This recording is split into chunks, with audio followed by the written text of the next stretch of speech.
Welcome to the Slop Temple. We pray this video helps. In this video, I will explain how to set up a satellite finder. First, connect your satellite finder to the LNB on your dish and then to your satellite receiver. Make sure your receiver is powered on before proceeding. Next, adjust the sensitivity dial on the finder to a mid-range setting. This initial step ensures the device is ready to detect signals, helping you avoid overloading the meter. With your satellite finder connected and powered, begin by pointing your dish in the approximate direction of the satellite. You can often find this information online or through a satellite finder app.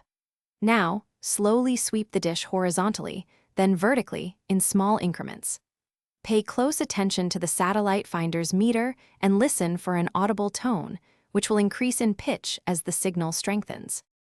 Once you've found a strong signal, make very small, precise adjustments to the dish's azimuth and elevation to achieve the highest possible reading on your satellite finder. If the meter goes to full scale, reduce the sensitivity and continue fine-tuning. After optimizing the signal, carefully tighten all the mounting bolts on your dish to lock its position. Finally, check your television for the best signal quality.